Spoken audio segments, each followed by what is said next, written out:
सभी को जय सिया राम। रामचरितमानस बालकांड और दोहा संख्या 125 पर हम लोग हैं। बहुत ही सुंदर प्रसंग है, बहुत ही समझने वाला प्रसंग है। तो दोहा है, सूख हाड़ लय भाग सठ स्वान निरखी मृगराज, छीन ले जन जान जड़ तिम सुरपति ही न लाज।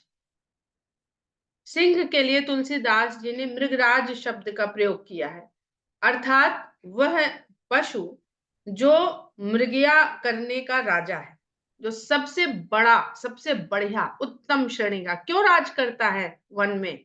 क्योंकि सबसे बढ़िया शिकारी है, ताकत बहुत है, और उस ताकत को प्रयोग करने की गुणवत्ता जिसके पास है वही राज करता है।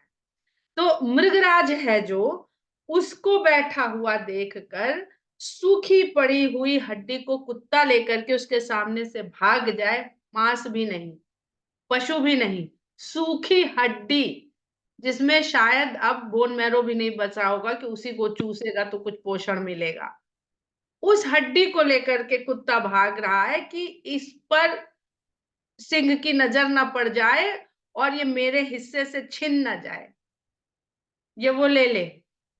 तो ऐसी ही दशा इंद्र की है तो राजा, लेकिन किस तरह के राजा हैं? सुरराज हैं, सुनासीर हैं, कि उनकी दशा तो इस तरह की हो रही, अर्थात जो विषय भोगों में लिप्त व्यक्ति होता है, जितना अधिक विषय भोगों में लिप्त, उसके मन में उतनी असुरक्षा की भावना। मेरा पद न छिन जाए, मेरा धन न छिन जाए, मेरा प्रेमी न छिन जाए, मेरी प्रेमिका न छिन जाए, मेरा पुत्र न छिन जाए, मेरी पुत्री न छिन जाए। ये सब छोटी छोटी चीजें हैं। तो यही हालत देवराज इंद्र की हो रही है। अब इस बात को हम मनुष्यों के मन में स्थापित करने के लिए, सिद्धांत को, तुलसीदास जी ये प्रसंग कह रहे हैं और बहुत खूबसूरती के साथ कह रहे हैं। छीन ले जन जान जड़ तिम सुरपति ही न लाज। इंद्र को इस बात पे लज्जा भी नहीं आ रही है, इतनी छोटी बात सोच रहे हैं।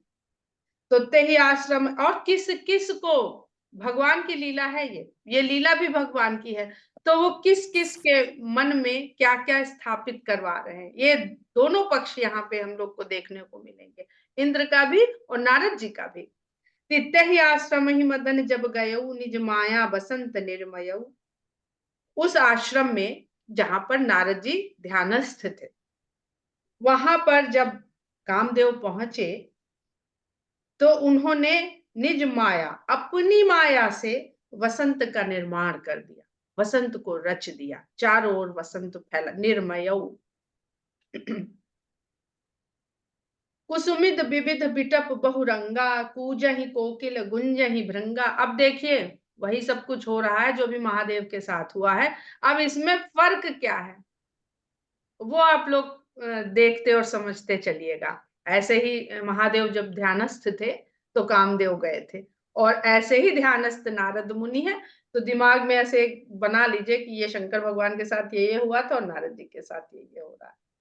तो कुसुमित विविध बिटप बहुरंगा, पूजहि कोकिल गुंजहि भृंगा। कोयल कूक रही है, भौरे बहुत रंग बिरंगे जो पुष्प खिले उनके ऊपर गुंजार कर रहे हैं। चली सुहावन त्रिविधि बयारी, काम कृसानु बढ़ावन हारी।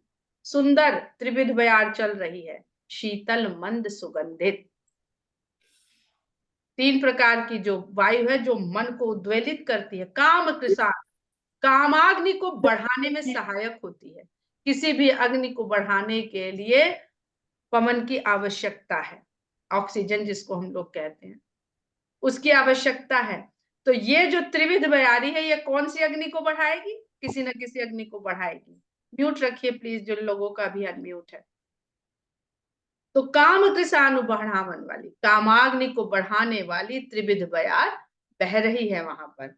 रंभादिक सुर नारी नबीना, सकल असम सर कला प्रवीणा। रंभादि जैसी सुर नारी, अप्सराएं, देवलोक में रहने वाली, रंभादि जैसी और नवीना, एकदम नई, जो बिल्कुल युवती, नव युवती लगती, रोज नई। और जो सभी तरह की कला में निपुण हैं, सब तरह की, असम सर, जिनके बराबर कोई है ही नहीं, ऐसे तीखे निपुण बाण हैं उनके पास कि उनके समान किसी के बाण ही नहीं है। अंग प्रत्यंग से बाण छोड़ने वाली। करहि गान बहु तान तरंगा, बहुविधि क्रीड़हि पानी पतंगा। गाने गा रही हैं और उसमें ऐसी तरंगों तानों की लहरियां छोड़ रही हैं, ऐसी लहरियां छोड़ रही हैं कि बहुविधि क्रीड़हि पानी पतंगा, और बहुत प्रकार से वहां पर खेल भी खेल रही। बहुविधि क्रीड़हि पानी पतंगा, हाथ में गेंद इत्यादि लेकर क्रीड़ा कर रही हैं। तो इस दृश्य को देख के कौन नहीं मोहित हो जाए वहां पर। देख ही सहाय मदन हर्षाना, ऐसी अवस्था वहां पर है। इसको देख के तो कामदेव खुश हो गए कि यहाँ तो मेरे लिए चुटकियों काम है। अब देखिए शंकर भगवान जहाँ ध्यानस्थ थे वो कैलाश पर्वत था। कैलाश पर्वत क्या है? जड़ तत्व से भरपूर है, वनस्पति नहीं है वहां। वहां पर तो शायद उनको बहुत प्रयास करने पड़े, बहुत चीजें उत्पन्न करनी पड़ी। और नारद जी जहां बैठे वो हिमालय है, हिमालय के क्षेत्र में है वो, तो वहां तो प्रकृति अपने सबसे सुंदर रूप में रहती है। कश्मीर की जैसी कल्पना कर लीजिए, तो सरल हो जाएगा आप लोगों के लिए कल्पना करना। और कश्मीर तक जाना बहुतों के लिए आसान है, कैलाश तक जाना सबके लिए संभव नहीं है। तो अवस्थाएं भी देखते चलिए, अपनी आध्यात्मिक अवस्थाएं देखते चलिए, अपनी भौतिक क्षमताएं, कहाँ तक मनुष्य अपनी भौतिक क्षमता के द्वारा पहुंच सकता है।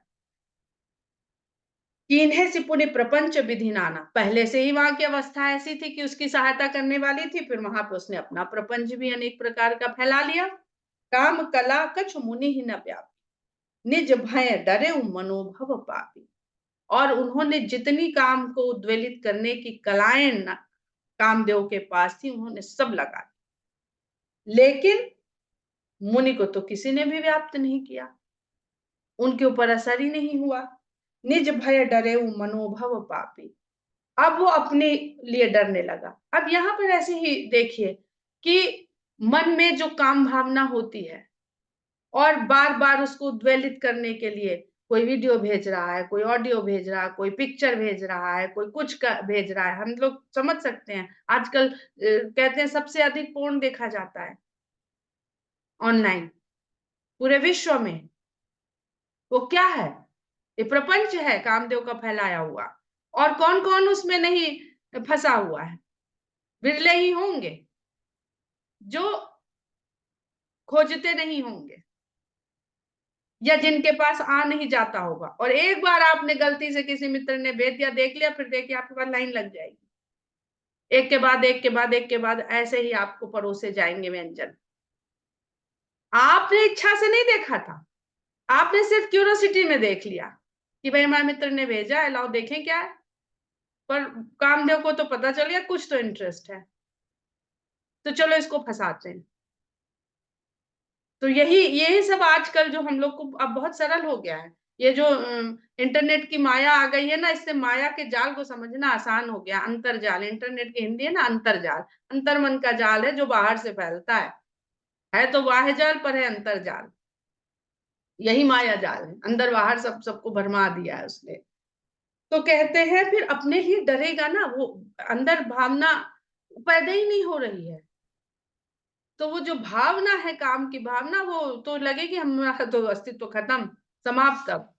तो वो डरे, कामदेव डरे भीतर ही भीतर।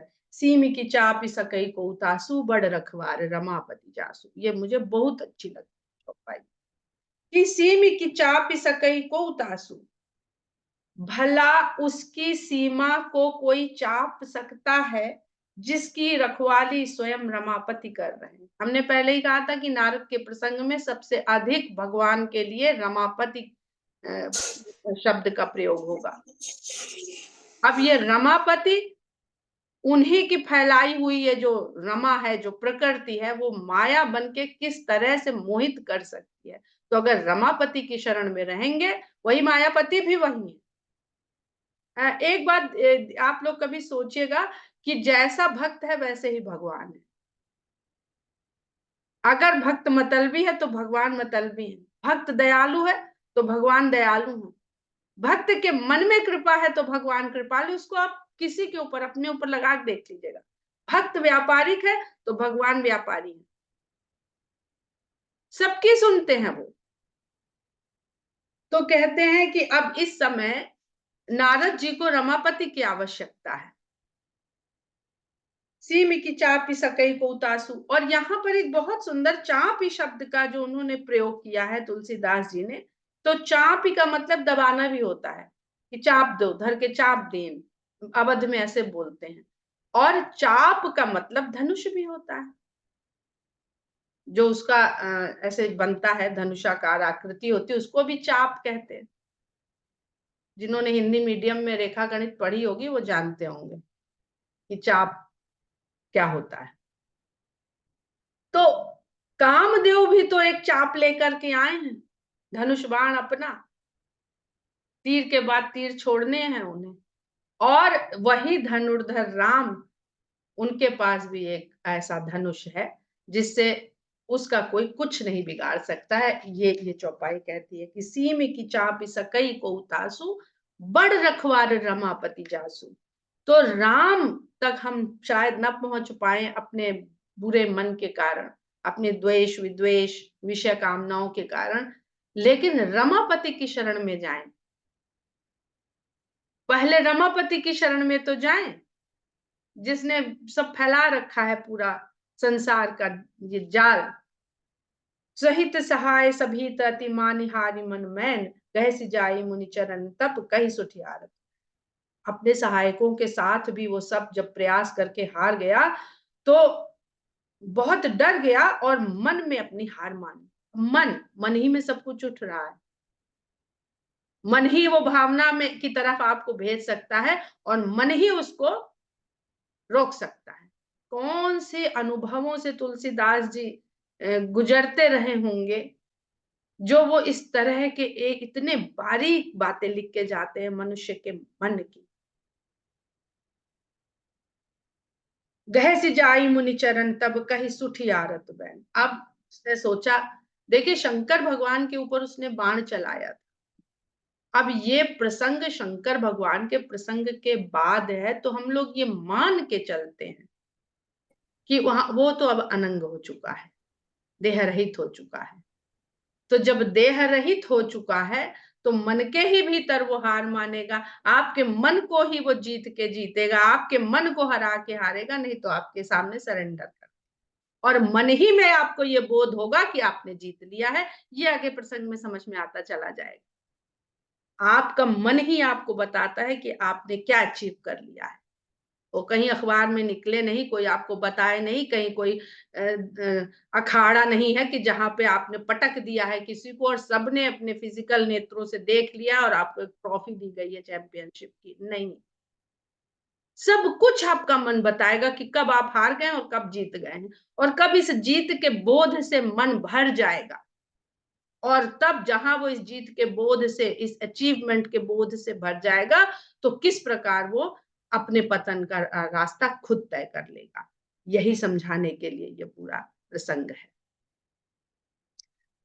भयउ न नारद मन कछु रोसा, कही प्रिय बचन काम परितोषा। मन में तो पता चल रहा है इतना कुछ था यहाँ पे, पर इतनी इतनी अप्सराएं नृत्य कर रही, खेल कर रही, क्रीड़ा कर रही हैं, और हम मोहित नहीं हो रहे हैं इनकी तरह। बहुत लोग जाते ना मॉल में, एक से एक सामान देखते, एक से एक सामान, पर घर आते मेरा तो कुछ खरीदने का मन नहीं किया, मेरा मन ही नहीं करता इतना कुछ। ये बहुत सरल है, इतनी मुश्किल बात नहीं है। और बहुत के पास अगर पैसे हैं तो मन नहीं माना, खरीद लिया। उसके पास भी पैसे थे जिसने नहीं खरीदा। और बहुत के पास पैसे भी नहीं थे पर क्रेडिट कार्ड था, तो क्रेडिट कार्ड में लेके चले आए और अपना खाता खुद ही खोल लिया अपने परेशानी का। तो ऐसे ही नारद ने देखा और अपने आप को, अरे वाह, मेरा मन नहीं मोहित हुआ। हम लोग देखें कोई वीडियो पोर्न का और मन विचलित ना हो, तो हम लोग भी तो कहते हैं भाई हम तो नहीं देखते, हमें तो कोई फर्क नहीं पड़ता।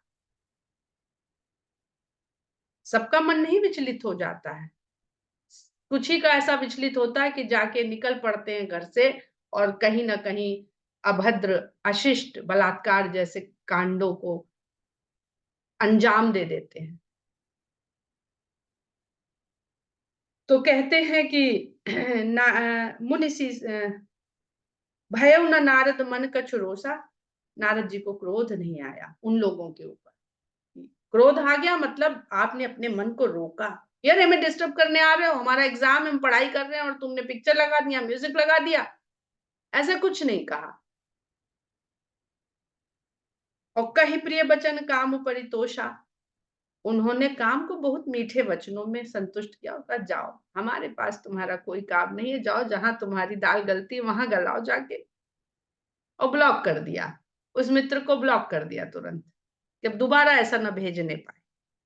भाई क्यों ब्लॉक कर दिया? भेजने दो, आपका मन तो विचलित नहीं हुआ ना, तो चाहे जितना भेजे आप तो विचलित नहीं होगे। पर इतनी कठिन परीक्षा दे कौन, तो बेहतर है कि इसे ब्लॉक कर दो। नाई चरण सिर आयसु पाई, गयो मदन तब सहित सहाय। कामदेव बड़े खुश हुए, मदन बड़े खुश हुए और उनके चरणों में शीश नवा करके वहां से बच के चुपचाप अपने सारे सहायक लेके कट लिए। भैया यहाँ चलो, कहीं दूसरी जगह देखते हैं।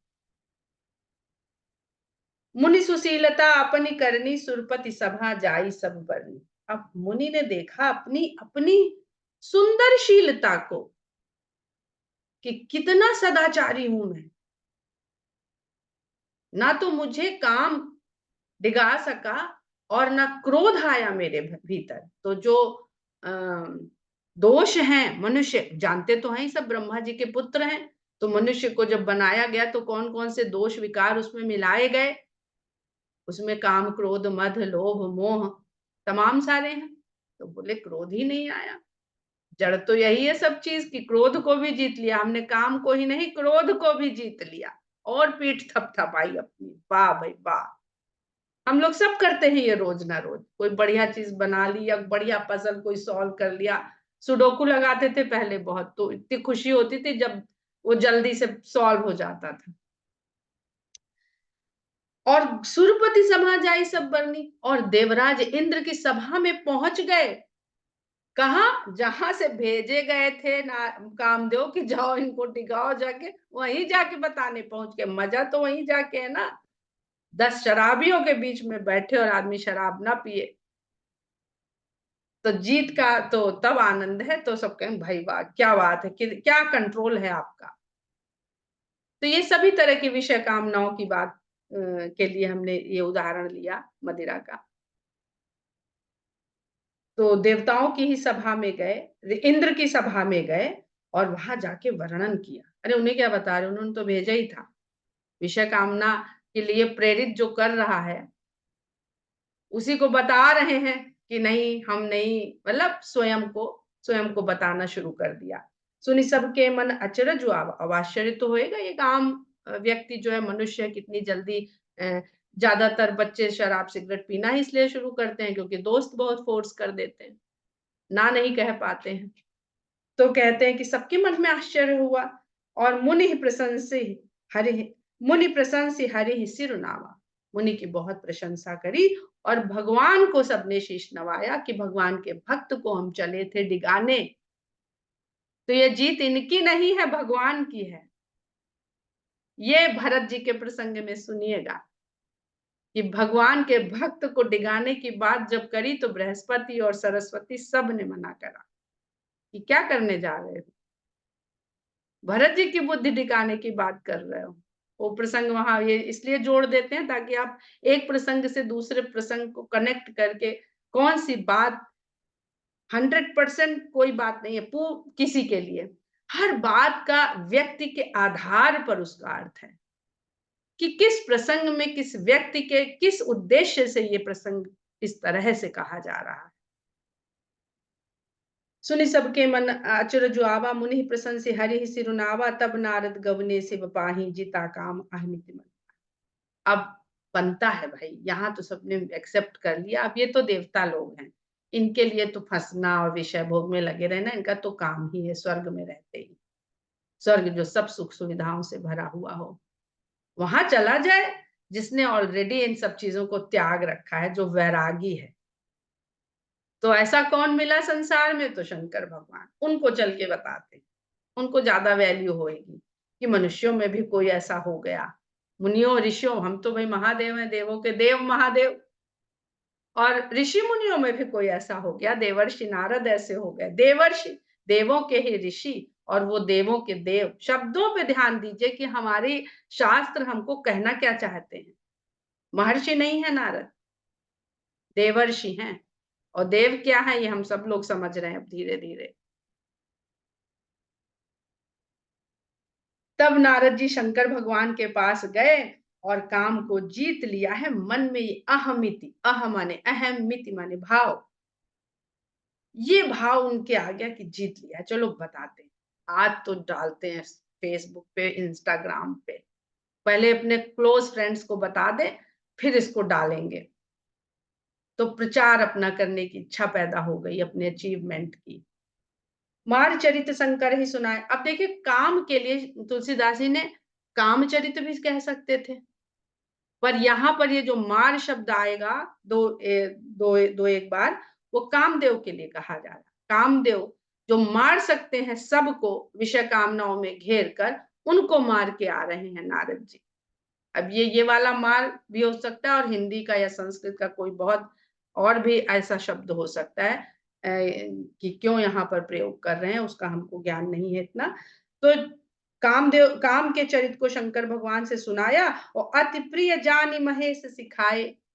नारद जी शंकर भगवान को भी बड़े प्रिय हैं, क्योंकि उनके प्रभु का सारा दिन नाम जपते हैं, तो उनको बड़े अच्छे लगते हैं।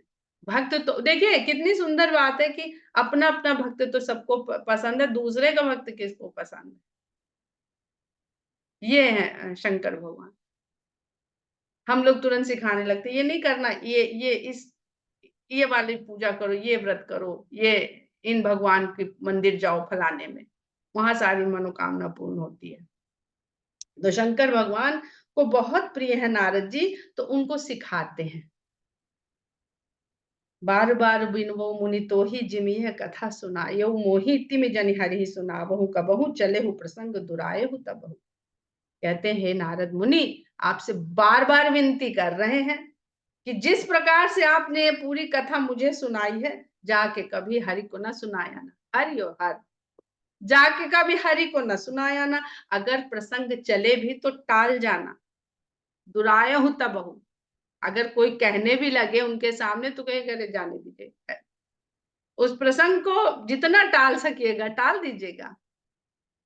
समुदीन उपदेश हित नहीं नारद ही सुहान, भरद्वाज कौतुक सुनो हर इच्छा बल।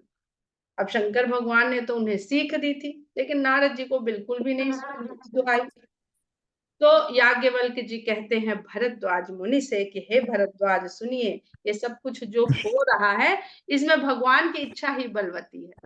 क्योंकि शंकर भगवान पहले ही कह चुके हैं पार्वती जी से कि कोई मूढ़ नहीं है, कोई ज्ञानी नहीं है, जब जैसा हरि जिसको चाहते हैं वो वैसा हो जाता है। अब ये ऐसा सब क्यों है? ये ऐसा सब इसलिए है कि हम लोग भी इसको सीख सकें। नहीं तो क्या पड़ी है भगवान को ये सब करने की। राम कीन चाह, ये भी चौपाई बहुत पसंद है हमें। राम कीन चाह सोई होई, करे अन्यथा अस नहीं कोई। तो राम जो करना चाहते हैं वही होता है, कोई अन्य ऐसा है ही नहीं जो कुछ कर सके। म्यूट रखे।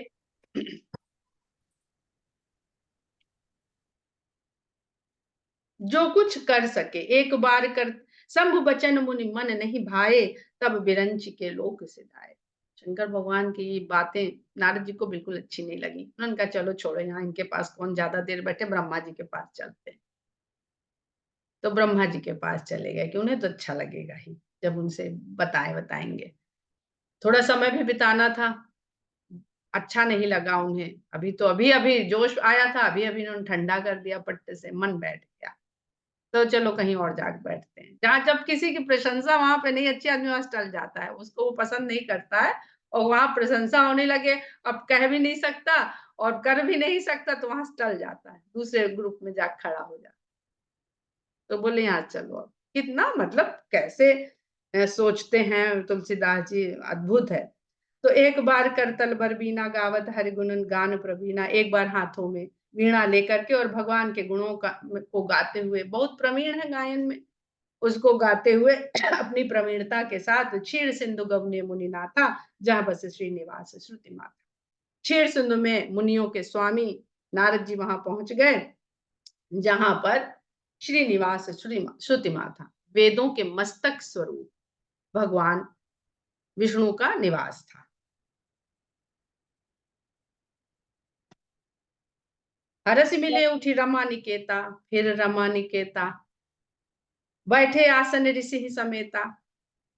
बहुत ही हर्ष के साथ रमा निकेता, निकेता निकेतन रमा का बनाया हुआ ये जो पूरा निकेत है, घर है, उसमें बसने वाले भगवान उठ के खड़े हो गए और नारद जी को आसन देके उनके साथ ही उसी आसन पर बैठे। अब समकक्ष हैं आप, आइए आइए बैठिए, अभी कुछ कहे नहीं है तो भगवान खड़े हो गए और उनको अपने समय, आप तो हमारे समतुल्य हो गए, आइए साथ में बैठिए। बोले बिहसी चराचर राया, बहुते दिनन कीन्ह मुनि दाया। और हंस करके पूरे चराचर जगत के स्वामी कहते हैं कि हे मुनि, बहुत दिनों के बाद दया करी है, यानी इधर पधारे हैं, हमारी खोज खबर लेने आए हैं। कामचरित नारद सब भाखे। अब वो तो तैयारी बैठे थे कि कुछ हाल चाल पूछे, और हम भरे बैठे हैं, जो वो पूरा अपना कहीं से घूम फिर के आता है आदमी बहुत बढ़िया जगह से, तो जो सबसे पहला उसके सामने मिलता है उसको वो सब बखान देना चाहता। अब उसने पूरी सुनी नहीं बात, बीच में टोक दिया। तो अब वो दूसरा तीसरा जब मिलेगा तो अब जितनी कथा और अपना अनुभव है सुंदर, वहां पे उसको सब और प्रिय, सबसे प्रिय। तो कामदेव का सारा चरित नारद जी ने वहां पे बोल दिया। और यद्यपि प्रथम बरज शिव राखे, यद्यपि शंकर जी ने पहले ही वर्जना कर रखी थी, रोक लगा दी थी।